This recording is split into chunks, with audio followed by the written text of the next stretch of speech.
আসসালামু আলাইকুম বন্ধুরা, সবাই কেমন আছেন? আশা করি সবাই ভালো আছেন। আজকে অফিস ওয়ার্ডের একটি প্রবলেম সলভিং ভিডিও নিয়ে আপনাদের সামনে হাজির হয়েছি। সেটি হচ্ছে, আমরা যখন অফিস ওয়ার্ডে বাংলা টাইপ করি তখন কিছু ওয়ার্ড লেখার পর স্পেস বাটন দিলে সেগুলো পাল্টে যায় বা চেঞ্জ হয়ে যায়। যেমন আমরা যদি লিখি আমাদের, দেখতে পাচ্ছেন রয়ের পরে স্পেস দেওয়ার কারণে আমাদের ওয়ার্ডটি চেঞ্জ হয়ে গেল।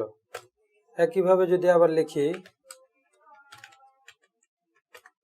দেখছেন এইখানেও লেখার পরে আমাদের ওয়ার্ডটি চেঞ্জ হয়ে গেল।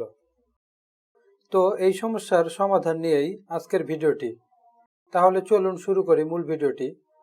শুরু করার আগে যারা এখনও আমার চ্যানেলটি সাবস্ক্রাইব করেননি, এখনই সাবস্ক্রাইব করে পাশের বেল আইকনটি প্রেস করুন পরবর্তী ভিডিও পাওয়ার জন্য। রয়ের পরে স্পেস দেওয়া ছাড়াও অন্যান্য জায়গায়ও এই সমস্যা হয়ে থাকে। যেমন আমরা যদি লিখি পরম, দেখতে পাচ্ছেন আমাদের ওয়ার্ডটি চেঞ্জ হয়ে গেল। এই সমস্যাটি এমএস ওয়ার্ড 2007, 2010 এবং 2013-তে একইভাবে সমাধান করা যায়। তো এখন দেখব এই সমস্যাটি আমরা কিভাবে সমাধান করতে পারি। এই জন্য আমরা একদম উপরে চলে যাব। দেখতে পাচ্ছেন কাস্টমাইজ কুইক অ্যাক্সেস টুলবার নামের এই অপশনটি, এখানে আমরা একটি ক্লিক করব। এরপর আমরা নিচে চলে যাব। নিচে দেখতে পাচ্ছেন মোর কমান্ডস নামে একটি অপশন আছে, এখানে একটি ক্লিক করলাম। তারপর একদম উপরে দেখতে পাচ্ছেন প্রথমে পপুলার নামে একটি অপশন আছে, তারপরে ডিসপ্লে, তারপরে প্রুফিং। তো আমরা প্রুফিং একটি ক্লিক করে দিব। এরপর আমরা এখানে ডান দিকে দেখতে পাচ্ছেন অটো কারেক্ট অপশনস নামে একটি অপশন আছে, এখানে একটি ক্লিক করে দিব। এরপর আমাদের সামনে এরকম একটি উইন্ডো চলে আসবে।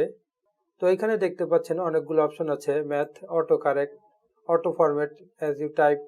তো আমরা চলে যাব অটো কারেক্ট নামের যে অপশনটি, এই অপশনটিতে। এখানে দেখতে পাচ্ছেন অনেকগুলো অপশন আছে, সবগুলো টিক মার্ক দেওয়া আছে। তো আমরা একে একে সবগুলো টিক মার্ক উঠিয়ে দিব বা আনচেক করে দিব। এরপর নিচে ওকে দিব এবং এখানেও ওকে দিয়ে বের হয়ে যাব। তো এখন আমাদের প্রবলেম সলভ হয়ে গেছে। এখন যদি আমরা লিখি আমাদের, দেখতে পাচ্ছেন স্পেস দেওয়ার পর আমাদের ওয়ার্ডটি চেঞ্জ হয়নি। এরপর আছে বাংলাদেশ, এটিও একই রকম আছে, এখানেও স্পেস দেওয়ার পরে আমাদের ওয়ার্ডটি চেঞ্জ হয়নি।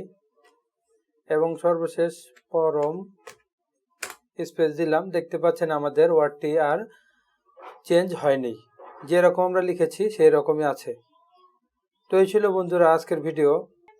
আশা করি ভিডিওটি আপনাদের কাছে ভালো লেগেছে। এর মধ্যেও যদি আপনাদের কোনো কিছু বুঝতে সমস্যা হয় তাহলে কমেন্ট করে আমাকে জানাবেন, আমি সমাধান দেওয়ার চেষ্টা করব। এবং কম্পিউটারের সব ধরনের টিপস অ্যান্ড ট্রিক্স পেতে আমার চ্যানেলটি সাবস্ক্রাইব করে রাখুন। ধন্যবাদ।